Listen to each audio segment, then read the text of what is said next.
GMR Shopping Mall grand opening on 10th September in Miapur. కోపిష్టి మనిషి అని మీరే అన్నారు కదా. ఎస్ అంటే కోపిష్టి అంటే ఇప్పుడు ఉదాహరణకి మీరు టక్మని ఎక్కడన్నా ఉమ్మూసేశారు, నా పిచ్చి కోపం వచ్చేస్తుంది. చెత్త పడేశారు, పిచ్చి కోపం వస్తుంది. ఓకే, ఇలా మీరు ఏదైనా తప్పులు చేస్తున్నారు అనుకో, మనకు సోషల్ లివింగ్ క్రీచర్ మనం. స్వచ్ఛ భారత్ అనే ఎందుకు వచ్చింది మూమెంట్? ప్రపంచ దేశాలు ఎలా చూస్తున్నాయి మనని? మనం డర్టీ అని చూస్తున్నారు. నువ్వు ఒక భారతీయుడు అయి ఉండి, మనం ఒక భారతీయులు అయి ఉన్నప్పుడు మనకి నైతిక బాధ్యత ఏంటంటే సమాజంలో ఎలా బతకాలనేది ఒక కొన్ని మన కట్టుబాట్లు ఉండాలి. అవి లేకుండా ఇష్టం వచ్చిన బతుకుతా, నేను అన్అకౌంటబుల్ బతుకుతా అంటే కుదరదు. నా దృష్టిలో అయితే కోపం వస్తుంది. నీ లైఫ్ నువ్వు బతకాలని నీకు రైట్ ఉంది, you have all the rights. కానీ పక్కన లైఫ్ ని ఎఫెక్ట్ చేసే రైట్ మనకి లేదు. చాలా సింపుల్. అలా ఏం జరిగినా సరే కోపం వస్తుంది. అంటే వెళ్ళేవాడు పితకొని కొడితే నేను ఎర్రగడ్డలో ఉంటా, అలా చేయకూడదు. ఎలా ఉండాలంటే, ఉదాహరణ మీరు ఉన్నారు శివ, పొరపాటున ఎవరొచ్చి మనం గుద్దేసి వెళ్ళిపోయాడు, వెంటనే పట్టుకుని కొట్టాలా వద్దా? మీరు వెళ్తున్నారు, వచ్చేసి ఎవడో ఎల్ భాష యూజ్ చేశాడు, కొడతామా లేకపోతే వద్దు బ్రదర్ చెప్తామా? చెప్పం కదా. కానీ అంటారు కదా, ఫస్ట్ కొట్టడం తప్పు, ఫస్ట్ కొట్టకూడదు. ఆబ్వియస్ గా సొసైటీలో చెప్తుంది, అది చెప్పట్లా. ఆ కోపం ఒక వెనక ఉన్న కారణం బలమైందైతే కొట్టచ్చు అంటారా? జస్టిఫైబుల్ అంటే అది చెప్తున్నాను కదా. ఎదుటి మనిషి గౌరవం అనేది తన చేతుల్లో ఉంటది, తను ప్రవర్తించే విధానంలో ఉంటది. చాలా సింపుల్ లాజిక్, అంతే. మీరు ఆడిషన్ ఏం పెట్టారు? వీడియో మాస్తోనే ఉన్నా. ఏం పెట్టారు? ఏం మాట్లాడారు? ఎందుకు బిగ్ బాస్, నేనేంటి, ఇదే మాట్లాడా. ఇదే ఏం చెప్తారా? హలో బిగ్ బాస్ అని మొదలు పెట్టా. ఓకే, అంటే ఇప్పుడు ఎగ్జాక్ట్ గా ఆ రోజు నేను స్క్రిప్ట్ రాసుకుంది కాదు, ఆ టైంలో ఏం ఫ్లో వచ్చింది అని మాట్లాడాను. ఆబ్వియస్ గా నా దగ్గర వీడియో ఉంది, నేను చూపిస్తాను. Whether you like it or not, you just see it. అదే చెప్పాను, నాలో డిస్సాటిస్ఫాక్షన్ ఎందుకు ఉంది. గత 3 సీజన్ నుంచి తెలుగు బిగ్ బాస్ అనే ఒక డౌట్ వచ్చింది. ఒక సీజన్ అయితే ఏంటి ఇది సింపతి కార్డు అని. అదే సింపతి యూట్యూబ్ ప్రతి ఒక్కటి వినర్ అయిపోతే నిజంగా గుడిమెట్ల మీద ఉన్నట్టు బిగ్ బాస్ ట్రోఫీ ఇచ్చి వెళ్ళిపోవాలి, అంతే. కాదు కదా, winner should get an opportunity. ఇప్పుడు నేను క్రికెట్ లో ఉన్నప్పుడు నాకు పక్కన నా క్లాస్ లో నా ఫ్రెండ్ చాలా క్లోజ్ గా ఉన్నవాడు, వాడి మీద నాకు ఎంత ఎంపతి సింపతి ఉండాలి. అతనికి ఇస్తే నా టీం ఓడిపోద్ది కదా. లేదు, అన్బయాస్డ్ గా ఉండాలి, అంతే. సింపతి ఎప్పుడు వర్క్ అవడాలి. నిజంగా జెన్యూన్ గా బలమైన కారణం ఉన్నప్పుడు ఒక మీద సింపతైజ్ చూపించాలంటే తప్పులేదు. అది ఏ ఎమోషన్ అయినా చాలా బలమైన రూట్ ఉండాలి, కాస్ట్ ఉండాలి. అదే ఏం పెట్టారు? అంతే, ఇదే పెట్టారు. ఇలా మీకు అనిపించినవి బిగ్ బాస్ గురించి చెప్పారు. ఇదే చెప్పారు. మీ పేరు ఏంటని అడిగారు. హృదయం, ప్రస్తుతానికి హృదయం ఉన్న మానవుడిగా నా పేరు హృదయ మానవ్. తల్లిదండ్రులు పెట్టిన పేరు, నేను లైఫ్ తర్వాత క్రియేట్ చేసుకోపోయే పేరు ముందు చూస్తారని చెప్పా. అడ్రస్ అంటారా? భారతీయుణ్ణి, ఇలాగే సేమ్. ఇక రేపు ఆ హౌసే నా అడ్రస్ అవబోతుంది. నిజమైన నికార్సైన మీకు అడ్రస్ ఇచ్చింది బిగ్ బాస్ అగ్ని పరీక్ష. ఆబ్వియస్ గా I'm very obliged to that. ఇప్పుడు ప్రెజెంట్ అది చెప్పుకున్నా కూడా పెద్ద ఇదేగా. బ్రో, మీ ఇన్ఫ్లుయెన్సర్ అని టాపిక్ రేస్ చేసింది మీరే కదా? ఎస్, ఇన్ఫ్లుయెన్సర్స్ ఎక్కువ ఉన్నారు. Yes, common mans. దానికి ఏంటి బ్రో అసలు నీకు ఎందుకు అనిపించింది? అంటే ఇప్పుడు రెండే ఉంటాయి నాకు తెలిసింది, సెలబ్రిటీ అండ్ కామన్ మ్యాన్. మధ్యలో ఇన్ఫ్లుయెన్సర్ అనే పదం తీసుకొచ్చారు. వెరీ స్మార్ట్ గా ప్లే చేస్తున్నారు. తెలివితేటలు చావు తెలియదు 2 రకాలు ఉంటాయి. Sorry to use this language. పెద్ద లాంగ్వేజ్ ఏం కాదు.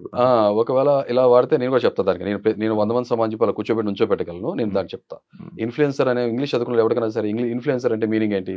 ప్రభావితం చూపించేవాడు. ప్రభావితం ఎవరు చూపించగలరు? ఇప్పుడు రోడ్డు మీద వృక్ష అతను వెళ్తాడు, మిమ్మల్ని నన్ను ప్రభావితం చేయగలరా? చెప్తే వింటాం మన మాట. ఆ మనిషి మనకి తెలిసి ఉండాలి, సుపరిచితుడు అయి ఉండాలి.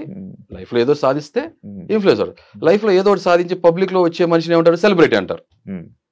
పబ్లిక్ లో ఉన్న మనిషిని సెలబ్రిటీ అంటారు. ఒక celebrity is none other than who leads life in public and public recognises him. గుర్తుపడతారు కదా, గుర్తిస్తాం మనం. అలాంటి సెలబ్రిటీ పబ్లిక్ ని ఇన్ఫ్లుయెన్స్ చేయగలరు తన మాట చేత. ఇప్పుడు మనంతా బ్రాండింగ్ కానీ కమర్షియల్స్ ఏదైతే ఉన్నాయో, యాడ్ చూసేది వాళ్ళ నుంచే కదా. వాళ్ళు చెప్తే వింటాం కదా. చెప్పిన మాట మాస్ లెవెల్లో పీపుల్ కి చేరుతుంది, అనుకరిస్తారు లేదా ఆచరిస్తారు. కామన్ మ్యాన్, మా ఫాదర్ కామన్ మ్యాన్, నేనే కామన్ మ్యాన్ ని. మీకు నేను తెలీదు కదా శివ? ఇప్పుడు కామన్ మ్యాన్ కాదు, ఇప్పుడు సెలబ్రేట్. ఎందుకు కామన్ మ్యాన్? ఇక్కడ చెప్తా, చాలా మంది అడగచ్చు. మాకు యూట్యూబ్ ఛానల్ ఒక యుగాది స్టార్ట్ చేసాం. 4400 చిల్లర సబ్స్క్రైబర్స్. ఇప్పుడు ఈ షో పుణ్యం అంటూ సబ్స్క్రైబర్స్ పెడతారు. అలాగే ఇన్స్టాగ్రామ్ లో నాకు కరెక్ట్ గా నేను బిగ్ బాస్ ఆడిషన్స్ కి నేను 47 ఫాలోవర్స్ ఉన్నారు. బట్ ఆ ఛానల్లో ఫేస్ ఆఫ్ ద ఛానల్ మా వైఫ్. అదే నేను ఒకటి అరా వీడియోస్ కనపడ కూడా మాస్క్ వేసుకుని కనపడతా. నా భావం అర్థమవుతుంది, జనానికి నేను తెలియదు. అదే నేను కామనర్. నేను అదే అనబోతున్నాను. అంటే మీరు కాబోయే ఇన్ఫ్లుయెన్సర్ అవ్వాలనుకుంటే ఇన్ఫ్లుయెన్సర్ మీరు కరెక్ట్. అంటే అవ్వాలనుకుంటున్నారు కానీ అవ్వలేదు. స్టార్ట్ చేశాను, అవ్వలేదు. Still I represent as a common man. ఇప్పుడు నన్ను గుర్తించే వాళ్ళు ఎవరు? బంధుమిత్రులు, సొసైటీలో, సమాజంలో, సొసైటీని ఉండే కాలనీలో గుర్తిస్తారు, లేదా వర్క్ ఎన్విరాన్మెంట్ లో నేను గుర్తిస్తారు. వాట్సాప్ స్టేటస్ పెడితే వాట్సాప్ ఫోన్ కాంటాక్ట్ నెంబర్. మీకు తెలుసు నేను మోస్ట్లీ వాట్సాప్ స్టేటస్ పెట్టాను. ఈ సోషల్ మీడియా జర్నీ వచ్చిన తర్వాత వాట్సాప్ స్టేటస్ చూస్తానా, ఈ స్టేటస్ పెడతానా, చూడను కూడా. ఎందుకంటే నేను పక్కన జీవితం తొంగి చూడటం ఇష్టపడను. నేను out of well wisher concern ఉంటేనే చూస్తా, ఏమైనా చేయగలిగితే చూస్తా తప్ప లేదంటే కామ్గా కూర్చుంటా, నేను చూడను. స్టేటస్ లో మన జీవితాలు పెడతారు ఏంటి ఇప్పుడు పక్కడి జీవితంలో తొంగి చూడడానికి? ఎందుకో శివ, నా పర్సనాలిటీ ఏంటంటే అది చెప్పట్లా, నేను ఒక రకమైన పర్సనాలిటీ. నేను అన్ని తొంగి చూడటం ఇష్టపడను. ఏమైనా చేస్తేనే చూస్తా, లేదంటే చూడను. అంటే అంటే మీరు చెప్పిన పాయింట్ కూడా there is a logical sense. You might be right. నేను నిదానంగా ఆ పర్స్పెక్టివ్ ఆలోచించడం మొదలు పెడతాను నిదానంగా. అదేం కాదు. సో కాబట్టి ఇప్పుడు నేను ఒక సింపుల్ లాజిక్ చెప్తున్నా. ఇప్పుడు మా వైఫ్ నేను ఉన్నాం అనుకున్నాం, ఎలాగానే ఓట్లు వేయమన్నారు అనుకో. మా wife at least face of the channel ఉన్నారు కాబట్టి 4,400 చిల్లర ఉన్నారు కాబట్టి కనీసం 100 మందిని ఓట్లు వేస్తారు. నాకు ఎవరు వేస్తారు ఓటు? ఎవరు వేయరు. మా అయితే అంటే ఒక ఛానల్ పర్స్పెక్టివ్ చెప్తున్నాను. సో సెలబ్రిటీస్ అనేది వాళ్ళ స్థాయి, వాళ్ళ చరిష్మా, వాళ్ళ చామ్ బట్టి పెద్ద సెలబ్రిటీస్, చిన్న సెలబ్రిటీస్ ఉంటారు. ఈ ఇన్ఫ్లుయెన్సర్స్ అనేవాళ్ళు సోషల్ మీడియా నుంచి వచ్చిన వాళ్ళే కదా. డిఫరెంట్ మీడియాస్ ఎప్పటికప్పుడు కాలక్రమేణా మారుకుంటూ వచ్చినాయి కదా.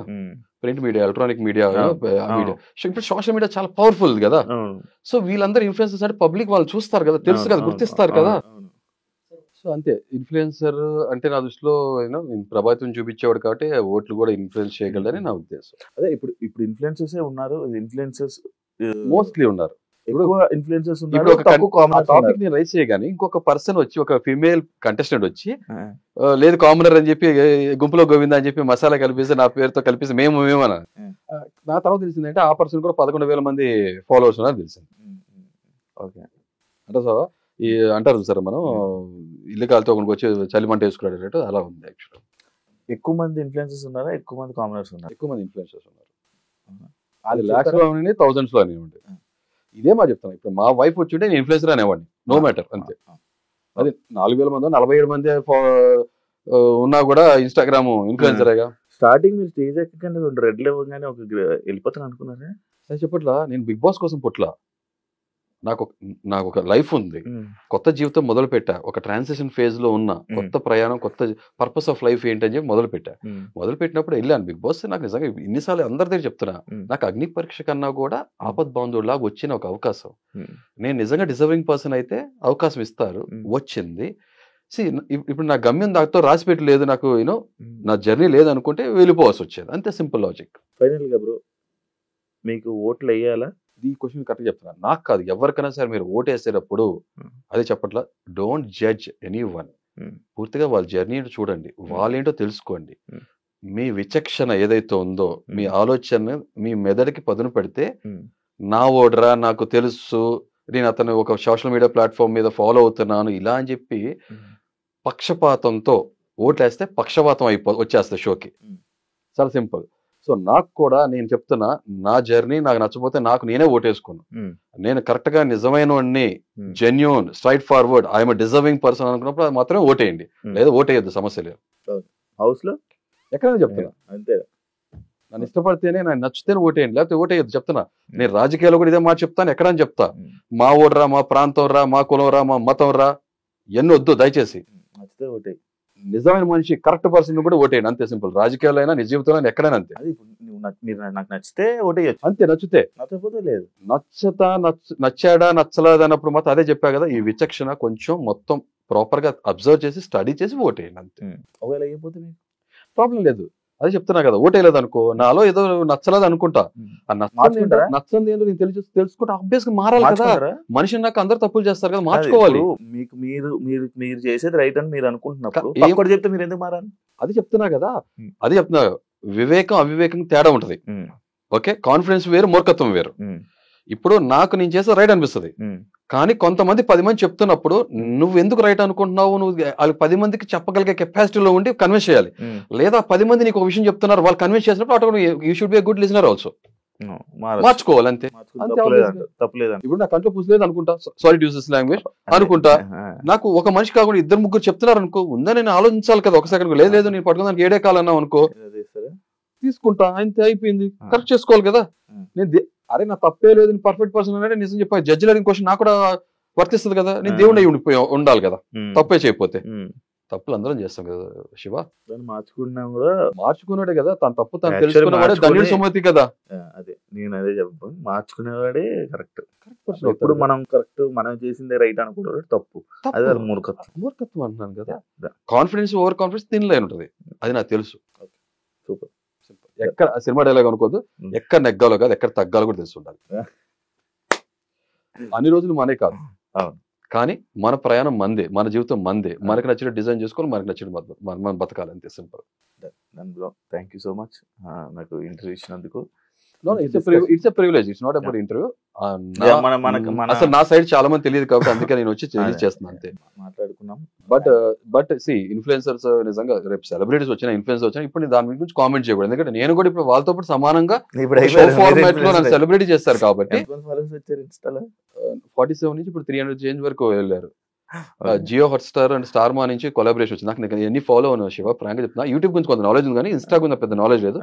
నా చిన్నప్పటి నుంచి నా చేతి మీద కాలనీలో కొంతమంది పిల్లలు ఎవరైతే ఉన్నారో నేను ఇష్టపడితే అన్న అనిపిస్తారు. అంకుల్ పేరు లక్కీగా అన్న అని అంటారు కదా. వాళ్ళు చూసి అన్న మీకు హాట్స్టార్ నుంచి వచ్చింది కదా, అరే మీ ఫేట్ తిరిగిపోయిందంటే ఆనందం అనిపిస్తుంది. కానీ మరి చెట్టెక్కాను, పెరిగితే మంచిదే కదా మనకు ఆ 7 సంవత్సరాలు 7 నాళ్ళు అంటే అంటారు కదా 7 నాళ్ళు శని పోయింది, ఇక మన టైం వచ్చింది, పేడ్ ఆఫ్. ఆ పేషెన్స్ ఏదైతే ఉంది అదే చెప్తా కదా. శని వచ్చిందా ఉందా నమ్మను. సో అంటే అది రఫ్ ఫేజ్ అంటున్నాను కదా. నిజం దృఢ సంకల్పం ఉంటే, సహనం ఓకే ఉంటే, తర్వాత సామర్థ్యత ఉంటే ఏ సామాన్యుడైనా తన రంగాల్లో తను ఏదైనా సాధించగలరు అని నా జర్నీ చూసినాక కనీసం కొంతమందికి కొన్ని థాట్స్ గివ్ అప్ అనే థాట్ నుంచి అట్లీస్ట్ రైజ్ అప్ అనే ఆలోచన వస్తే చాలు. రోల్ మోడల్, ఇన్స్పిరేషన్ పెద్ద పెద్ద మాటలు మాట్లాడాను. నేను వెరీ కామన్ పర్సన్ అంతే.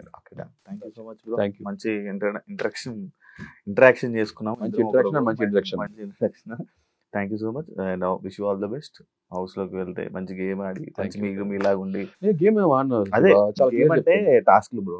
ఓకే ఆ పర్స్పెక్టివ్ లో బిగ్ బాస్ గేమ్ అంటారు, బిగ్ బాస్ టాస్క్ అంటారు. నాకు చాలా సార్లు అర్థం కాదు బిగ్ బాస్ గేమ్ వచ్చి అంత లోపల గేమ్స్ ఆడతారా, పర్సనాలిటీ రూపంలో చూపిస్తారు అనుకుంటారు. Big Boss game show, right.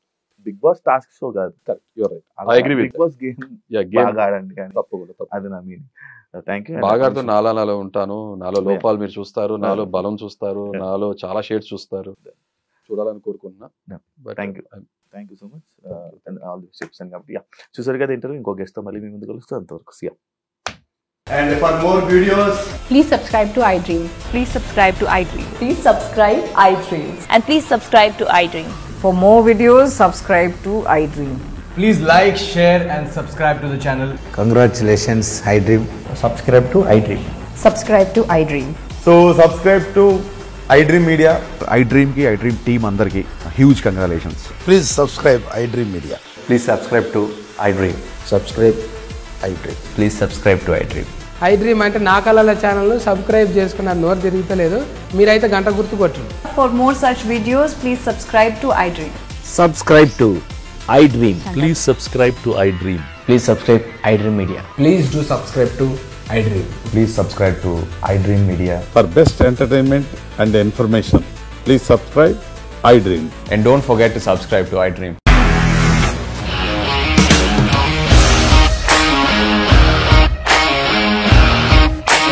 ఇండస్ట్రీలో కమిట్మెంట్ ఇష్యూస్ వస్తే నీకు కూడా వచ్చినట్టు? మార్నింగ్ తీసుకెళ్ళాలంటే కొద్ది పడేస్తారు.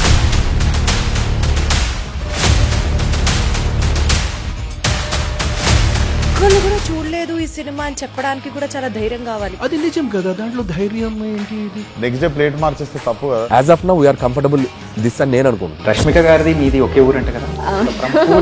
నీకు కోపం వచ్చిందంటే బాగా తిట్టేత్తరా? తిట్టేద్దామండి. నిజంగా గేమ్ ని ఎలా చేంజ్ చేయగలిగారు? APSFC వాళ్ళకి 6 నెలల్లో నేను 6 లక్షలు కట్టా. బిజినెస్ చేయాలనుకుంటే it is as difficult as riding a tiger.